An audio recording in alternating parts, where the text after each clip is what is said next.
And you've got the vaccine, so now what? Well, if you're itching to travel or go to a concert, you're not alone. First of all, know that. But can you do that safely? Investigator Ginger Allen digs into what's called the new passport that we may all be carrying soon. You may actually hear them called vaccine passports, and it's really just a new twist on an old concept. This is a yellow card, which was used for decades to help you enter countries which required vaccinations. Well, now experts say in this new digital age, you may very soon need something like this on one of these.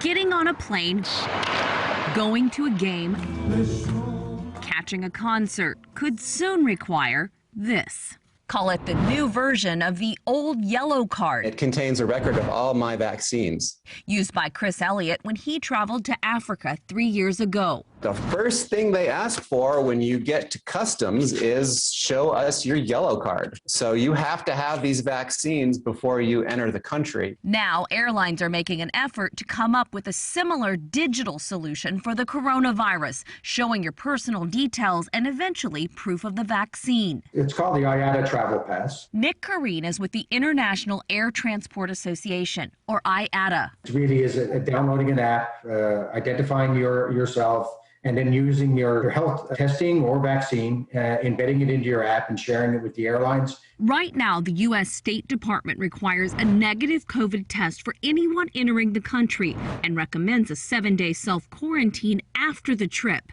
And the U.S. is not alone. Most countries in the world now are asking for some form of test.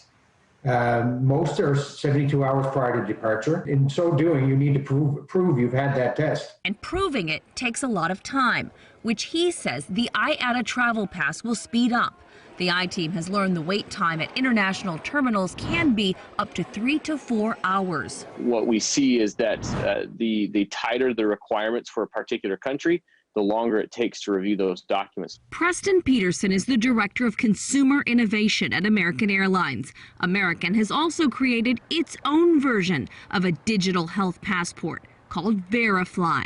The app can be used by U.S. passengers flying to 8 countries. It tells you exactly which documents you need and stores them for you, so you're completely prepared once you get to the airport. United also has its own version of this passport called Travel Ready, and the I-Team has found at least one other similar app, the Common Pass. But while these apps can open up travel, will they be used to unlock the economy? Will you start to need them to get into stores, restaurants, games, concerts? Do you think the day will come where we have to carry around our phone and say, hey, I'm clear? Our focus is certainly on the travel industry. I don't know where this goes beyond, say, airlines and hotels. We know that those two are certainly looking at it.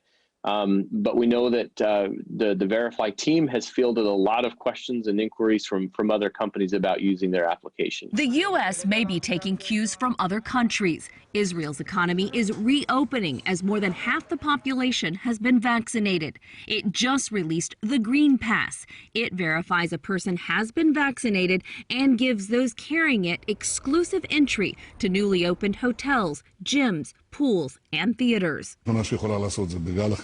Meanwhile, as parts of Europe also consider similar proposals, some top leaders have concerns. There are deep and complex issues. Issues such as potential discrimination against people who don't want or can't get a shot. Secondly, Dr. Claire Wenham with the London School of Economics says privacy is a concern. Is it going to be something that's digital and tracks you? And that obviously opens a whole different range of conversations. And a third concern, health experts say it may just be too soon. For now, this may give us all a false sense of security. We want you to know all of the apps you saw are individual apps. There is not one universal centralized app, and none of them are required in the U.S. right now. I'm Ginger Allen, CBS 11 News.